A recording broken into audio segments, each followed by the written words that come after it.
On the morning of December 5th, 1996, two men on a motorcycle arrived at a Coca-Cola plant in Antioquia. Witnesses say they breezed past a guard house at the factory's front gate on the plant ground. Isidro Gil, head of the plant's union of bottling employees, in plain sight of his co-workers, shot him 10 times.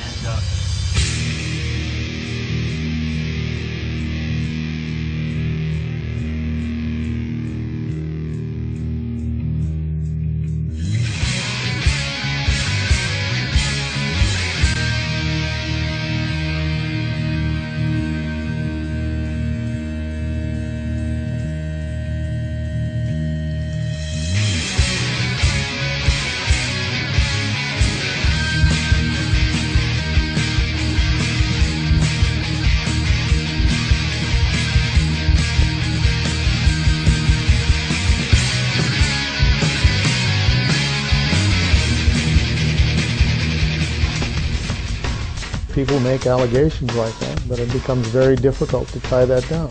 If someone says something about you, there's got to be a chain of evidence which demonstrates it. First of all, how did the University of Montana's contract with Coca-Cola even start, and how long has it been in place? Maybe 4 years now.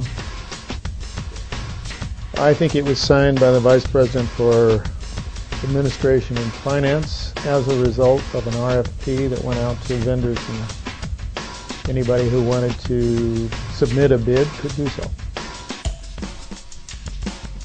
Derringer has got a history.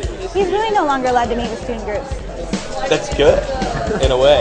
I mean, in a way that's kind of bad, though, too, because you're not able to infiltrate what he's doing, you know? I mean, the guy, every university he's been to, he's got a contract with Coca-Cola. They own, in many cases, the HMOs in the health system. They own the lottery system locally, the contraband of gasoline. Basically, they own everything. Hace por ahí 10 años atrás que se puso esto muy duro, mucha violencia y todo el mundo trabajaba era con miedo. Bajaban 2, 3 trabajadores y los mataban. Y bueno, ustedes sigan así, los dejaban ahí tirados. Since 1990, 8 Coca-Cola factory workers have been murdered in Colombia. In 1996, Isidro Gil was murdered at a plant in Carepa. In 2002, Adolfo Muñera was also killed. Gil and Muñera were both members of the trade union Sinalternal. Isidro Gil's former union members now live in hiding. One of them was on shift during the morning of his murder. Oí que sonó un disparo en la puerta. Entonces yo inmediatamente freno la montacarga y miro hacia atrás. Y yo veo que el compañero Isidro va cayendo de espaldas. Y veo el paramilitar dándole candela. Cuando yo llego donde el compañero Isidro, ya él está muerto, porque el primer impacto me lo pegaron en toda la frente. The story in Carepa didn't end with the death of Isidro Gil. The same night, the union's office was set on fire, and its leadership ordered to meet a paramilitary commander known as Caliche the next day in this local dance hall. Hablando de sindicatos, dice Caliche, vamos a acabar con todo lo que sean sindicatos. Eso tiene que desaparecer por A o por B. Si no, vamos a la empresa y los reunimos a todos. Ya hay que todos reunidos en el piso.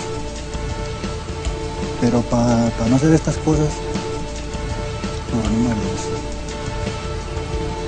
Para que todo el mundo renuncie. Si el que no quiera renunciar, le damos la cabeza, no respondemos.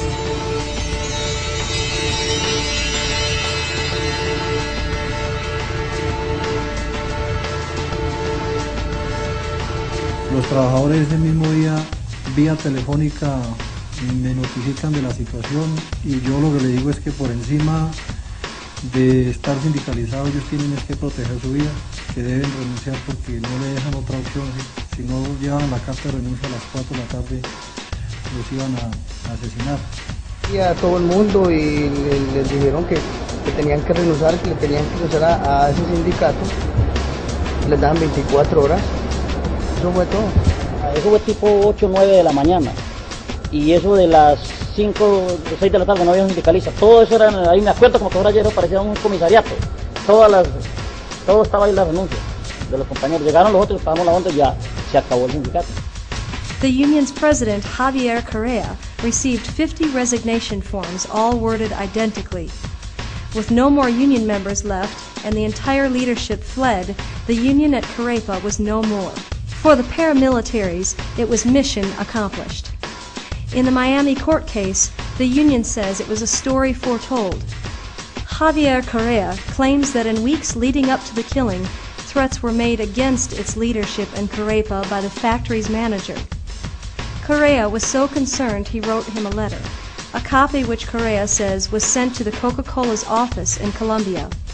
In it, he claims, the workers have heard the managers say in public places that the paramilitaries have already been ordered to destroy the union. Coca-Cola, Correa says, never responded to his warning. For years, Adolfo, Hernán, and all those who have suffered have struggled to get their voices heard. Unable to find justice in Colombia, they've now taken the case to Coca-Cola's doorstep. But while Coke may be into dock in Florida, the case could have repercussions for companies the world over. A win for the union would be unprecedented, for the first time making multinationals responsible for human rights violations by their business partners abroad. For Colombia's unionists, victory in Miami would bring not just compensation, but the chance to live and work without fear. The Colombian government says this man is the mastermind behind most of the killings. Carlos Castaño leads the United Self-Defense Group of Colombia, an ultra-right-wing paramilitary group.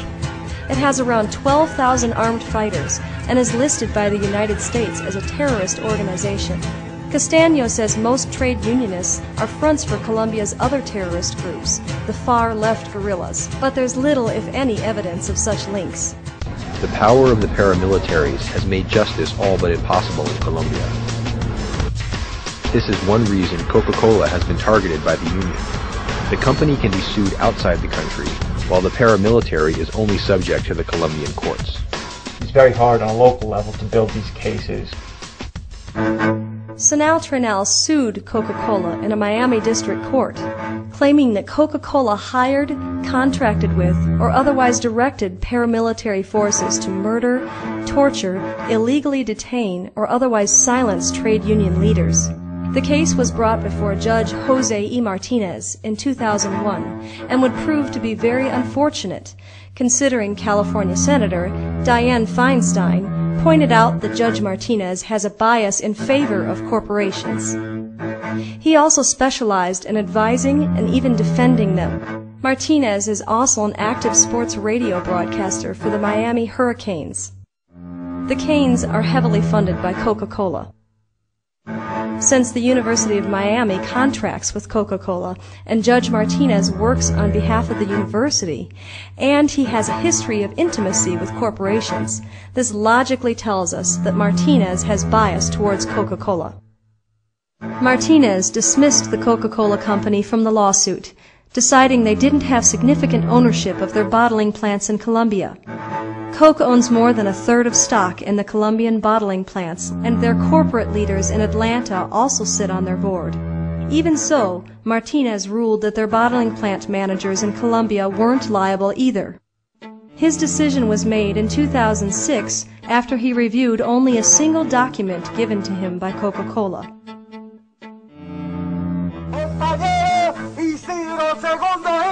The union is still active here, but claims Panamco intimidated and falsely imprisoned some of its leaders in an attempt to discredit the union. Luis Eduardo Garcia and Domingo Flores were accused by the company of planting 2 bombs in the factory and having links with left-wing guerrillas. They were arrested on terrorism charges and imprisoned for 6 months, awaiting trial. Solamente el man que nos trasladó desde allá, aquí a la 25 me decía, ve gran hijo de puta, para andar metidos con el sindicato, ¿por qué no se salen de eso? The case was thrown out before it came to court. No evidence of a bomb was ever found. In a Miami lawsuit, the union claims the men were deliberately set up. A Colombian prosecutor, who investigated the case at the time, himself questioned whether this was an action intended to harm the leadership of the union. Despite their ordeal, the union leaders still work at the plant, saying that if they leave, the company will have won. But their liberty has come at a price. While in jail, their salaries were suspended and they've received no compensation. De ahí que no alcanzaba para pagar servicios públicos, mucho menos para pagar cuotas de la vivienda, el cual pues se fueron acumulando y ya no las tenían en remate cuando salimos nosotros. Frente a eso, las compañeras les tocó que salir a pedir limón. Mis hijos estaban estudiando, me tocó que no volvieran más al colegio porque no había con qué pagar y los echaron del colegio.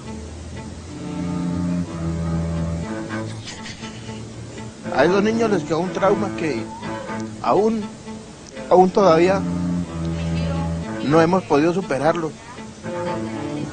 Ella ve un policía, ve algo y de una vez piensa que lo van a llevar otra vez. O sea, a ella le quedó ese temor de que el papá no va a volver, de que el papá se va y de pronto no vuelve. Last year, Luis was at a shop on his round when he says two armed paramilitaries confronted him. Estando acá, el tipo que estaba a la derecha se me vino, desenfundó el arma, sacó el arma del bolso, la desenfundó, tendió el arma y me dijo, le llegó su momento, hoy es su día. That day, Luis was lucky, saved by a shopkeeper who called the police. Both men say their request for a transfer to a safer route has been ignored by Penamco, putting their lives at even greater risk. Asesinar a mi hija, que tenía 4 años de edad y que me la iban a devolver en una bolsa plástica. Mendoza thinks he continues to be a target because of his public criticism of Coke, and because of an incident in 2003 where he spotted paramilitaries in the office of the local bottling plant. He says the paramilitary were taking cases of Coke to sell for fundraising. Mendoza believes the plant management had a deal with the paramilitaries. Coca-Cola for union busting. A ver, nosotros vemos ingresar a la fábrica de Coca-Cola a los paramilitares cuando estamos trabajando. Ese mismo hombre que había entrado el 14 de marzo, que la empresa sabía que era paramilitar, vuelve y entra el 16 de marzo con el permiso de la empresa y vuelve y les da producto.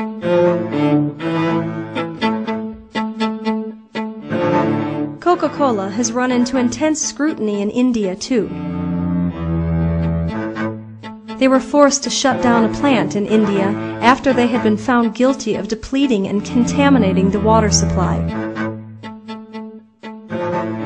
Actually, the shareholders of Coca-Cola, that they should go ahead and implement the recommendations of a study that they commissioned and that they funded that came out in January 2008 that actually says that the Coca-Cola company must shut down one of its bottling plants in India, in Kaladera, in Rajasthan, in North India. And we're wondering what is taking them so long. And the reason the report stated that they should shut down the plants is because the report assessed the situation, the water situation in the area, and recognized very clearly that the Coca-Cola plant and its extraction of water is making worse significantly the already existing water crisis in the area. And in other words, the coexistence of the Coca-Cola bottling plant and the community and meeting the water needs is just not sustainable. It's not going to work. And so I'm here to tell them to go ahead and implement the recommendation that their own report recommended. Unfortunately, we're running into a lot of spin by the Coca-Cola company, this so-called corporate social responsibility that they're talking about, which is really a response by corporations to deal with globalization. But it's disingenuous, some of the stuff that they come out with, and frankly, some of the stuff we've heard in media in terms of the response to the report by Coca-Cola is outright lies. Even in Turkey, they have denied workers their right to unionize. During a protest in a Coca-Cola plant, union workers, their spouses, and their children were allowed to be tear-gassed, raided, and assaulted. Since the scandals, several universities have suspended their contracts with the Coca-Cola Company. I know there have been lots of reports of things that happened in Colombia, as well as in India with regard to water. But I also know that the company has now put in place agreements where those are all being reviewed. President Dennison refers to Coke's promise of an independent investigation regarding the killings and environmental abuse. There's just a couple problems with that investigation. For one, it wasn't independent. The Coca-Cola Company proposed that the International Labor Organization investigate everything. Ed Potter worked for Coke as their Director of Global Labor Relations. He also worked for the International Labor Organization. The investigation was therefore not independent because Potter was in bed with both Coke and the ILO. It gets worse. According to the Sydney Morning Herald, Coke went back on their promise even more by stopping the investigation altogether. There was never any investigation into the deaths of the Colombian leaders. To make matters worse, there was no investigation into human rights abuses in Turkey or India for that matter either. An email was sent by the maker of this film to President Dennison regarding Coke's abuses and the investigation. He simply defended Coca-Cola and wrote back with information he got from Coke's website. The website is filled with misinformation regarding the allegations of their abuse of workers and environment. They still claim that the International Labor Organization is investigating the allegations against them. The assessment process was undertaken in January of this year to make sure that we were all in compliance with the requirements of law in every country in which we do business. I guess it's just too bad they didn't read the article in the Sydney Morning Herald about themselves. So when you mentioned the allegations of the human rights abuses and whatnot, there's been many articles put forth through the press and whatnot, essentially giving facts, giving what they state or what they allege to be facts. Now, I don't question factual statements about somebody being killed or that sort of thing. I don't know anything about that. I'm not there to know that. But what I have to keep always in mind is that the fact that something happened doesn't mean that this group over here, this person over here is responsible. Well, because it has the Coke name on it, though, it's part of the whole organization. Well, you simply have to follow that through and find out where the control exists. And if that could have been demonstrated, it seems to me it would have been part of the district court cases in the southern district courts. The corporation was removed from those cases.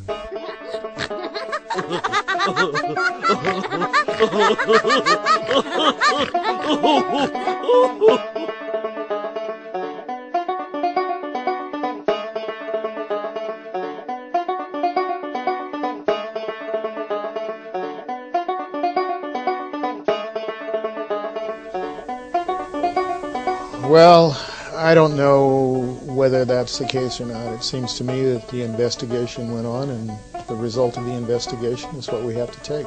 There have been lots of allegations in the past. And you have to remember, keep in mind that Coca-Cola was dismissed from the federal suits in the southern district courts as a result of action by the judges because there was no evidence to tie the corporation to the events that were alleged. Now, President Dennison and the administration have talked with other universities that suspended their contracts. well, I think what you need to keep in mind is that the University of Michigan did in fact rescind the contract or suspend the contract until after the investigation was occurred or until after there was a negotiated contract between Coca-Cola and international consulting firm to look at the situation in Colombia. And as a result of that, then Michigan reinstated the contract, and the contract is currently in place. What the University of Michigan has in place, however, is a vendor code of conduct, so that there is a process by which any allegations about the inappropriateness of a contract can be reviewed, and then that could be suspended in the event that the allegations are found to be correct. that seemed to me to be a good process, and that's the one that we have in place now with the Vendor Code of Conduct. The only reason the University of Michigan reinstated the contract with Coke was because Coke promised them the International Labor Organization would be investigating. Since the company lied to the university about the investigation, the university's Vendor Code of Conduct requires their contract with Coke to be suspended. Therefore, since the University of Montana has the same Vendor Code of Conduct, their contract with Coke should be suspended as well. The Coca-Cola Company does not belong on any ethical college campus, considering the proven allegations against them that are listed on www.killercoke.org.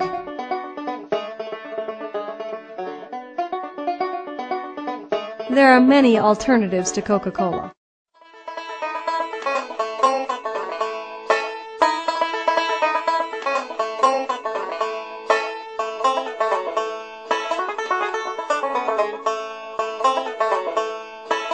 Eric Chastain with Jones Soda. He's the man that creates all the Jones Soda flavors.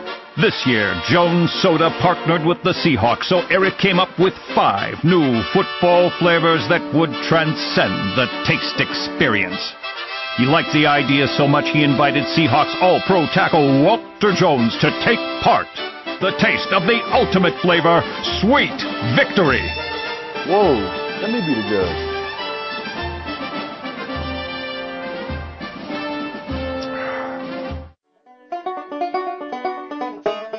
Many universities, including Rutgers, have kicked Coke off their campuses.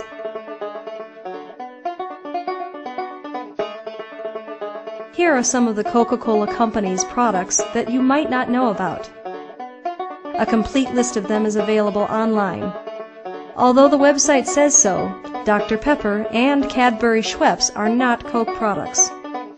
Students and faculty of universities worldwide need to keep pressuring and end their schools' contracts with Coke until they clean up their act. And Coca-Cola actually pays a lot of universities millions of dollars to be able to be the sole beverage provider on that campus.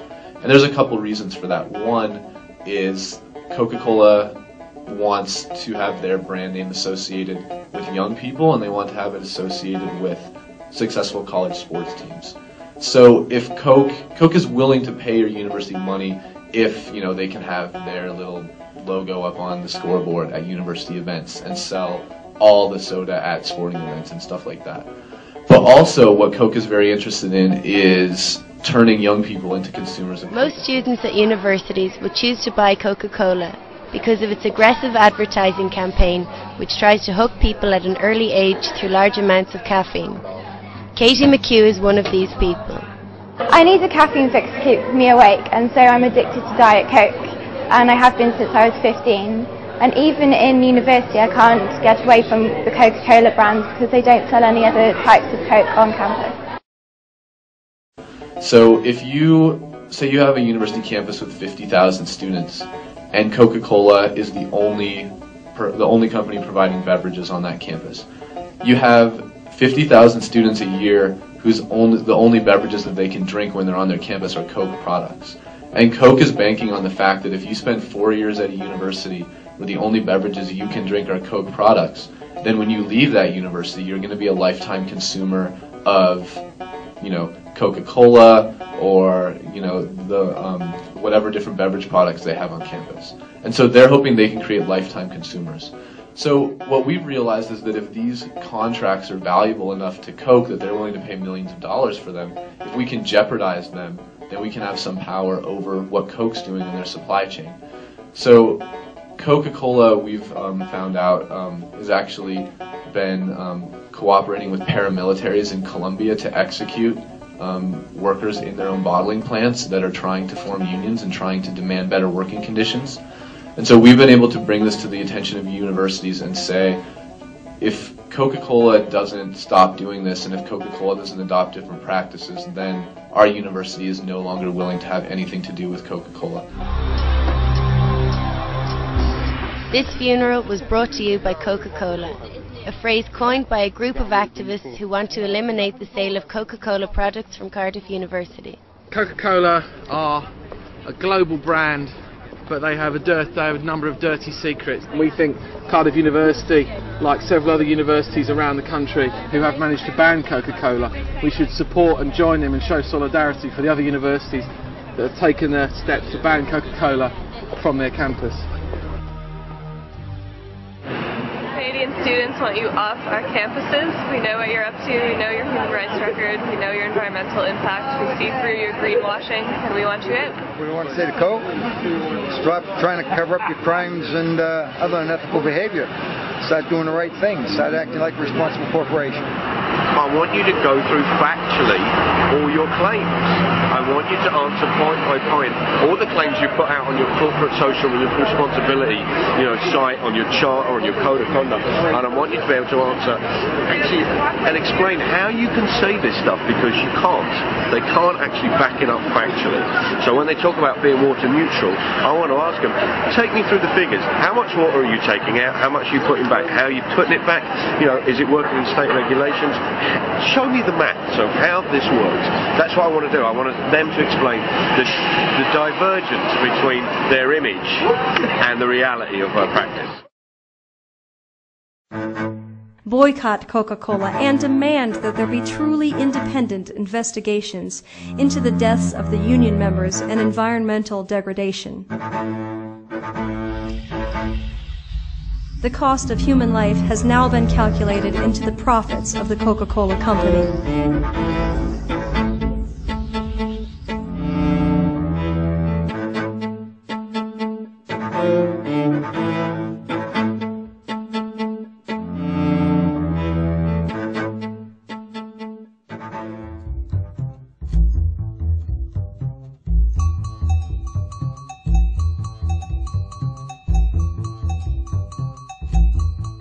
We hit something of a constitutional snag, and by that I mean there's a provision in the Montana State Constitution that requires state institutions to take contracts from the lowest bidder. Exactly. Yeah.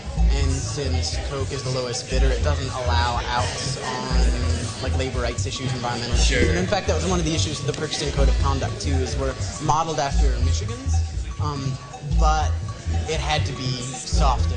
And so our code is the University of Montana strongly encourages Coke came to Columbia, seeking lower wages.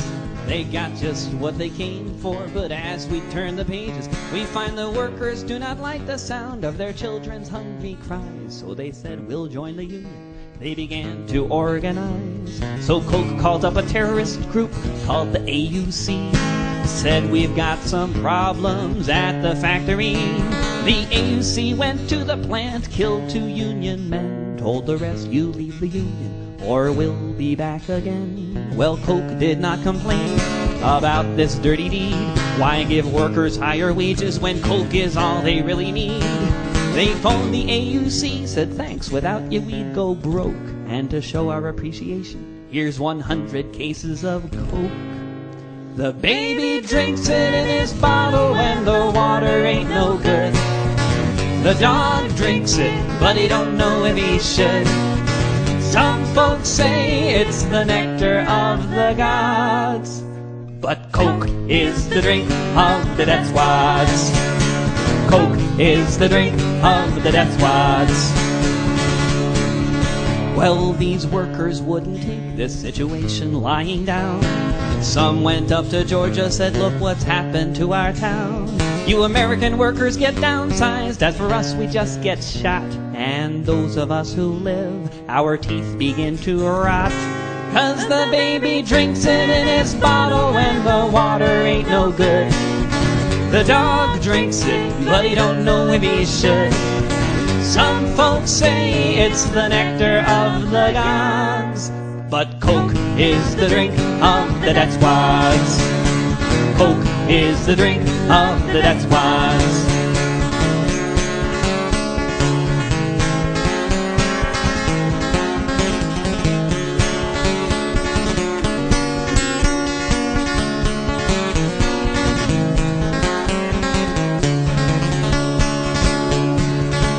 Well, now that's the situation, what are you gonna do?